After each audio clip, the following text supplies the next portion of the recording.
Fala galera, beleza? Aqui quem fala é Jones e estamos em mais uma videoaula. A ideia aqui é catalisar a tua aprovação, fazer você chegar mais rápido ao teu objetivo. Eu quero agradecer a todos que votaram, que gostaram, que estão gostando, estão aprendendo com essas aulas virtuais gravadas. Espero que vocês possam estar usufruindo da melhor maneira cada conteúdo que está sendo visto aqui, está sendo gravado com muito carinho. Agora mesmo, são exatamente 10 para as 11 da noite. Eu passei o dia todo preparando o material de vocês, o material que vocês vão receber escrito, né, na verdade. E agora, 10 para as 11 da noite, eu estou iniciando a gravação das videoaulas. Mas eu agradeço a Deus, né, e acho importante a gente parar esse minutinho para refletir o quanto que a gente tem evoluído e o quanto que a gente tem lutado para fazer a manutenção da educação no nosso país. Tá bom, galera? Então, eu quero agradecer a vocês aí pelo apoio e por vocês estarem usufruindo da melhor maneira possível dessas aulas. Então, galera, falar de anfíbio, a gente lembra logo de quem? Do sapo. Na década de 90 tinha um Turtle Battle, acredito que é assim que se pronuncia. Era um joguinho do Super Nintendo que você jogava com um sapo musculoso. Eu adorava esse jogo. Você deve estar vendo aí na sua tela alguma imagem dele agora nesse momento. Mas os anfíbios, diferente do jogo, eles não têm essa força toda. Mas eles são seres vivos que já iniciam a colonização do ambiente terrestre. Obviamente que é um início, tanto é que um detalhe famoso de prova, galera, famosíssimo, é o fato dos anfíbios ainda dependerem do ambiente aquático. Seja para se reproduzir, seja para manutenção da sua temperatura, sim. Como são animais pecilotérmicos, nossa, tá quente demais, entra na água para reduzir a temperatura. Assim como para respirar, a pele úmida, apesar deles terem muitas glândulas na epiderme, a pele úmida, pessoal, garante uma melhor troca gasosa. Mas vem comigo, vamos tentar entender um pouco esses anfíbios, tá? Pensando nos representantes, sapos, rãs e pererecas. É clássico se falar de sapo, de rã e de perereca. Sapo, mais robusto, com a pele mais grossa, não é? A rã já é um animalzinho mais robusto, mas as patas traseiras têm membranas interdigitais, que é para facilitar o nado do animal. E já as pererecas já são aquelas menores, né, bem pequenininhas, podem chegar a 10 a 15 centímetros, bem coloridas, né, e que têm estruturas nos dedos parecidas com ventosa. Quando eu era mais novo, eu encontrava muito disso num bairro que eu morava, que era Jardim Piedade, que fica em Jaboatão dos Guararapes. Eu encontrava muito disso em casa, que era uma perereca, tá? Salamandra, a gente vai falar um pouco da salamandra no ciclo reprodutivo desses animais. Então, as salamandras, ela tem uma fase jovem chamada de oxalotl, ou oxolotl. E esse animalzinho, ele tem o que nós chamamos de neotenia. Ele é a fase jovem, mas é reprodutivamente ativa. Assim como a salamandra, que é o adulto, também é reprodutivamente ativo.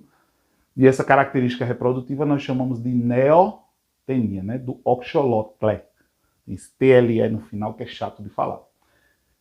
E as cobras cegas, né? Que de cobra não tem nada e que, na verdade, o olho é recoberto por uma membrana.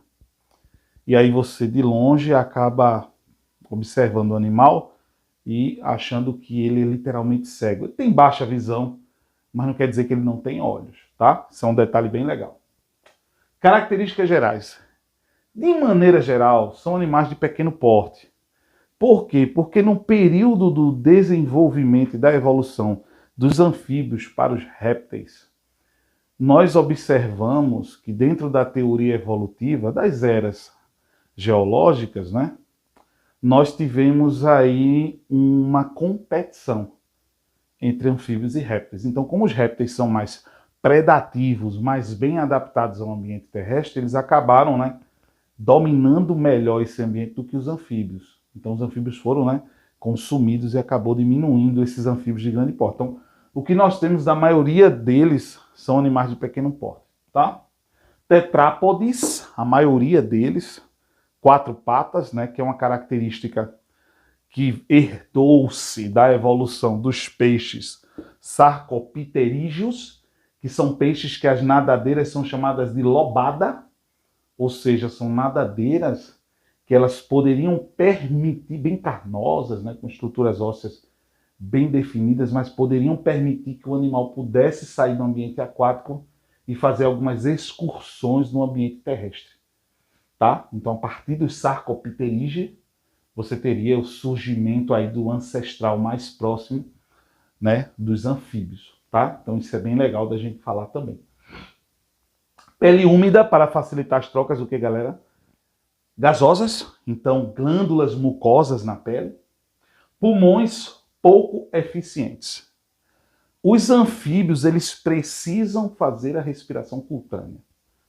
Por quê? Porque a respiração pulmonar, ela é pouco eficiente. Como ele acaba misturando, né, o oxigênio e o CO2 durante as excursões dos gases no pulmão, isso acaba diminuindo a potencialidade de captura de oxigênio. Além de não ser tão ramificado quanto o nosso, por exemplo, que é rico em alvéolos, você não vê o pulmão dos anfíbios com essa quantidade toda de alvéolos pulmonares, tá? Então isso é um detalhe bem legal. Carnívoros tem aquela língua, né, com aquela capacidade de contração, ir lá e buscar, no caso dos sapinhos, né, o alimento.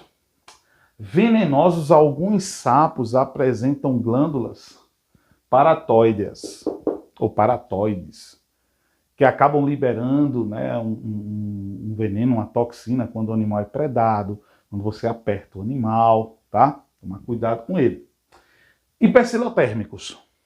A temperatura varia de acordo com o ambiente. Você pode chamar de hipercilotérmico ou ectotérmico. Agora, o termo mais usual hoje é hipercilotérmico. Ok? Tranquilo, gente? Beleza até aqui? Numa boa? Opa, deixa eu vir para esse lado do quadro aqui. Então nós falamos da evolução a partir de peixes sarcopterígeos, né, galera? Que você tem, que são animais com nadadeiras lobadas, tá? Eu tenho um surgimento dos anfíbios. E quando nós falamos da taxonomia dos anfíbios, nós falamos dos gimnofionas, as cobras cegas, também chamadas de cecílias, estão aqui dentro desse grupo. Os urodelos, como a salamandra, porque uro é cauda, né? Urodelos. E os anúrios sem caudas, sapo, rã e perereca. Você encontra nesses grupos aqui. Beleza, galera? Vamos embora. Então, galera, agora a gente vai falar sobre a circulação dos anfíbios. Primeiro detalhe é que os anfíbios, eles apresentam 3 cavidades no coração. 2 átrios e um ventrículo. Em alguns anfíbios, como a salamandra, você pode encontrar o ventrículo parcialmente dividido. Mas essa classificação nós deixamos para os répteis não crocodilianos, ok? É só um detalhe bem pequenininho, tá?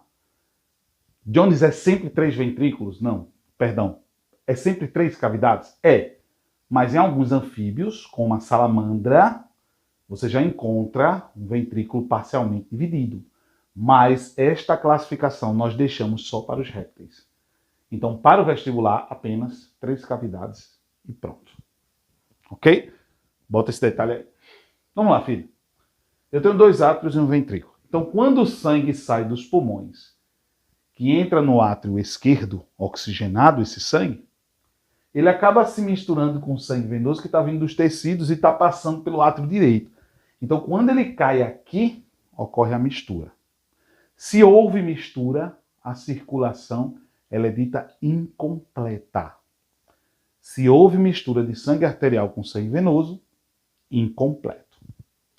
Quando o ventrículo se contrair pela sístole ventricular, esse sangue vai ser jogado para as 2 artérias que estão aqui.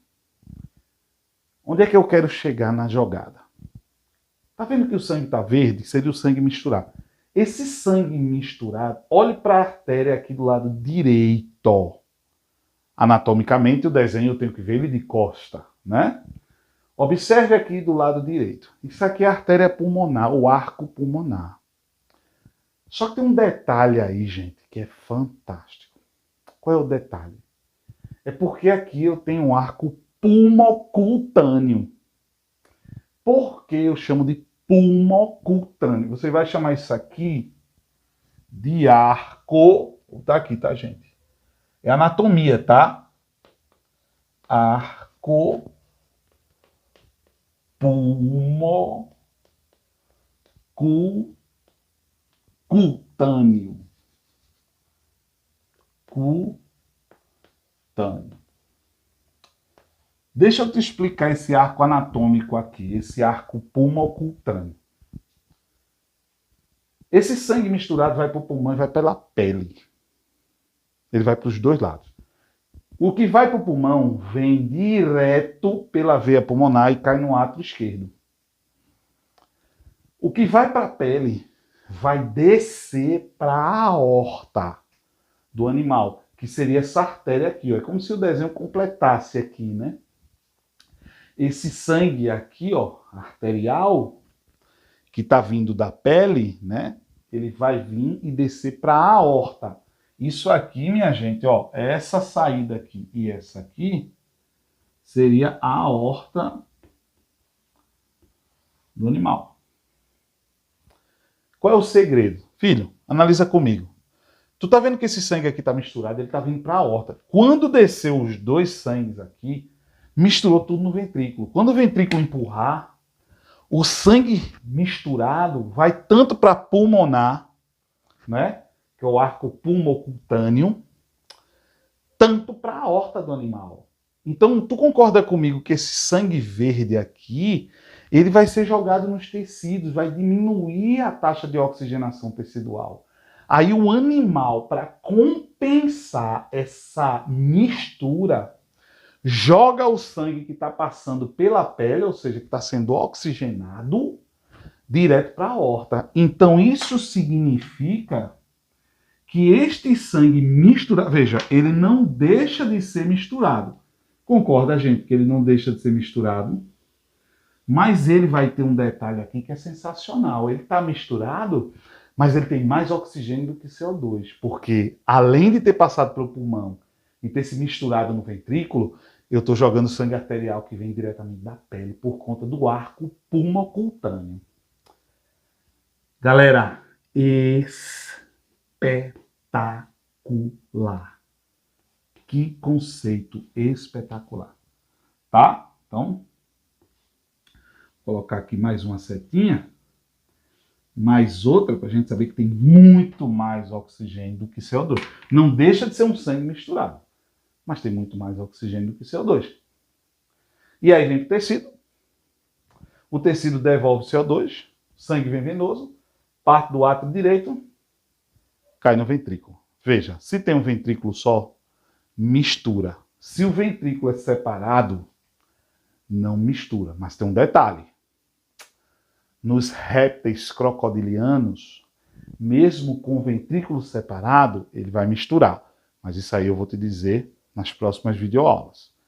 Ok, galera? Então, para a gente finalizar, a circulação dos anfíbios fechada, porque o sangue só circula dentro de vasos sanguíneos.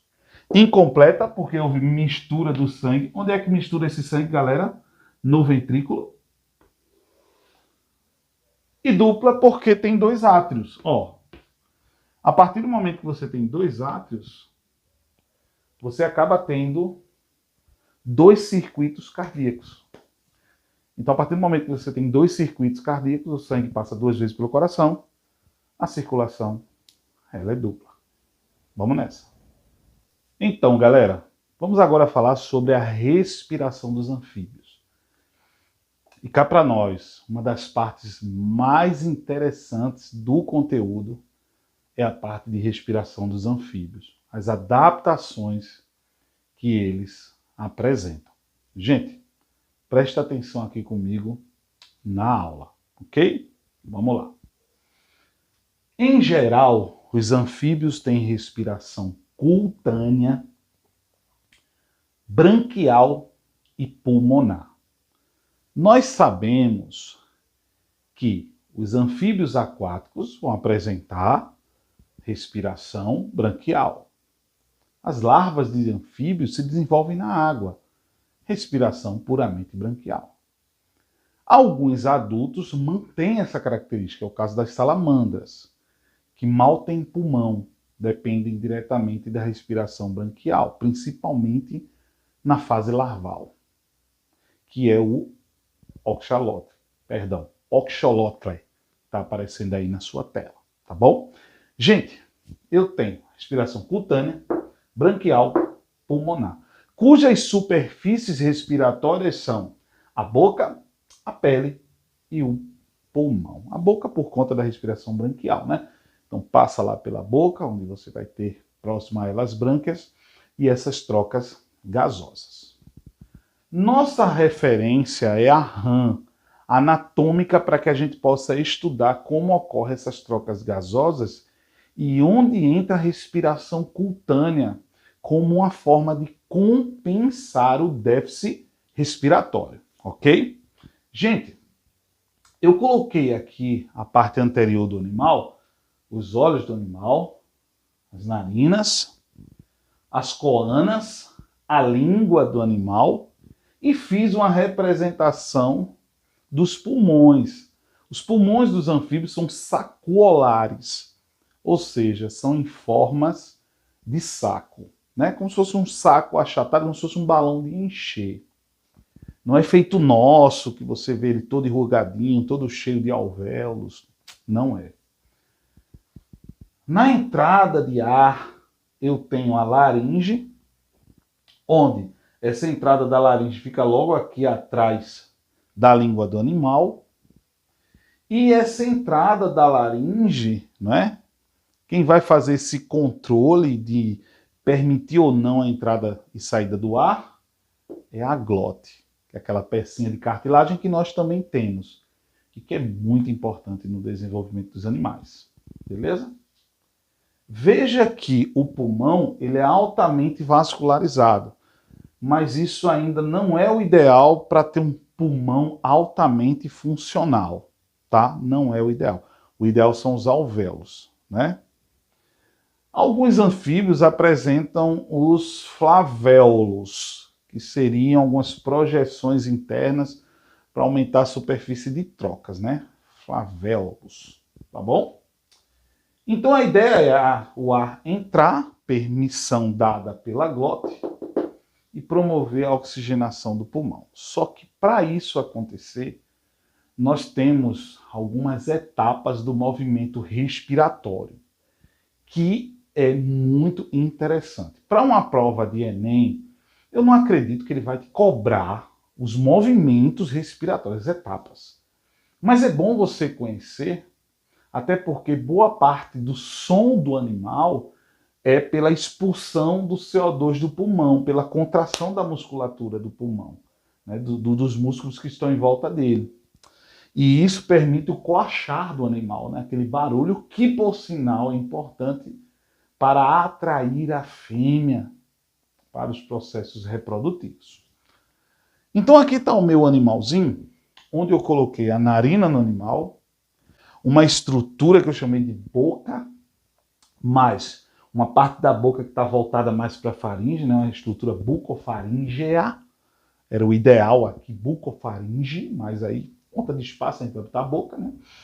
Então está aqui a narina, a boca, a região bucofaríngea, né, da boca do animal, a glote e esse círculo aqui maior, amarelo, que seria o pulmão, tá? Então você está vendo aí a tela num zoom para você acompanhar comigo. Qual é a jogada aqui? O ar entra pela narina e vai preencher o espaço bucofaríngeo. A glote está fechada. Por que a glote está fechada? Porque tem ar aqui no pulmão. Está havendo trocas aqui. O que ele está fazendo é armazenar ar para promover uma próxima troca. A partir do momento que ele captou esse ar, o oxigênio, o O2, olha que coisa interessante. Ele abre a glote e pressiona a musculatura que está em volta do pulmão. Ele força a saída do CO2. E essa saída do CO2 forçada, muito rápida, por sinal, é tão rápido que nem chega a misturar muito o gás aqui, porque tu concorda comigo que o CO2 está passando por onde tem aqui esse oxigênio? Ele está passando. Só que ele passa muito rápido. Então a troca, a mistura de gás é quase nula, mas tem mistura de gases aqui sim, tá? E aí o que é que acontece? Na hora que ele pressiona, o ar sai muito rápido. Quando esse ar sai, ele vai levantar a estrutura bucal, porque aqui ele tem que baixar o assoalho da boca, né? É aquele movimento que ele faz, não é uma coisa, eu vou fazer aqui, mas é didático, tá, gente? Por favor, sem bullying, tá? Na hora que ele puxa o ar, ele faz aquele, né? Aquela coisa, né? Ele puxou o ar. Aí ele assim, ó, ele vai empurrar o ar para fora. Passa um ar pelo outro. Ficou horrível, mas você tá entendendo, né? E aí ele não tá assim? Ele vai agora empurrar o ar para dentro. Que seria esse passo aqui, né? Ele já botou o ar para fora e empurrou o ar para dentro. Quando ele empurrar o ar para dentro, a glote fecha. Quando a glote fechar, o assoalho da boca abre de novo, que é para circular o ar aqui dentro e tirar qualquer vestígio de CO2 que tenha ficado nessa região da bucofaringe. Esse oxigênio que entrou no pulmão, troca gasosa. Entra oxigênio, aí esse oxigênio vai passar para a artéria pulmonar e o CO2 vai ser eliminado, oriundo da veia pulmonar, né? Quando houver as trocas, o que é que vai acontecer, galera? O pulmão vai se contrair, que seria o último desenho, tá vendo? Eu tenho um pulmão todo cheio de CO2, agora ele se contrai. Quando ele se contrair, ele bota tudo para fora. Só o CO2 inteiro. Beleza? Tranquilo? Espero que vocês tenham entendido essa parte. Vamos continuar. Fala, galera. Vê só. Para a gente finalizar essa nossa aula de anfíbios, espero que vocês estejam gostando bastante. Foi feita com muito carinho para vocês, tá bom? Galera, vê só. Excreção dos anfíbios. Os rins dos anfíbios são mesonéfron. Falamos da anatomia dos rins em peixes. Eu já aproveitei e falei dos rins pronéfrons, mesonéfron e metanéfron. Ok? Então dá uma revisada, tá aqui no canal Peixes Ósseos, né? E lá dentro de Peixes Ósseos, você tem essa parte aí falando da anatomia comparada dos sistemas excretores, ok? Rins mesonéfron, que estão no meio do corpo do animal, né, na região torácica. Liberação de amônia e ureia. A amônia a gente deixa para as larvas aquáticas, né? Altamente tóxica e uma solubilidade incrível em água. Então, vamos liberar na água. Já os adultos liberam ureia. Digestão, tubo digestivo completo, boquianos. Tanto é que a anatomia dos anfíbios é muito parecida com a nossa. Há muito tempo atrás se usava sapos, né, para se fazer estudos de anatomia. E exclusivamente extracelular, além dessa língua contrátil que ele vai lá e abocanha, né, os suas presas, tá? Reprodução, desenvolvimento indireto, fase larval, anamnióticos e analantoidianos, sem amnion e sem alantoide. Sem amnion, porque amnion é uma bolsa rica em água, para evitar desidratar, proteger contra choques mecânicos. Mas eu não preciso de amnion aqui. O ovo é colocado diretamente na água. A alantoide é uma bolsa que permite o armazenamento de excretas, mas os excretas são jogados aonde, galera? Na água. Então não preciso de amnion e nem de alantoide. Fecundação externa na maioria deles. Mas muitos anfíbios, sim, fazem fecundação interna, sim, tá? E muitos anuros também, né? Muitos anuros fazem reprodução interna, o macho apresenta uma estrutura, né, em formato de pênis para poder inocular os gametas dentro da fêmea. Mas como a nossa referência é a rã, né, nós observamos uma característica diferente que a gente vai falar daqui a pouco, tá? Taxonomia dos anfíbios. Gimnofionas, que são as cecílias, as cobras cegas. Os urodelos, que são as salamandras, né, que tem cauda. Tá? Uro é cauda, né? Anuro, sem cauda.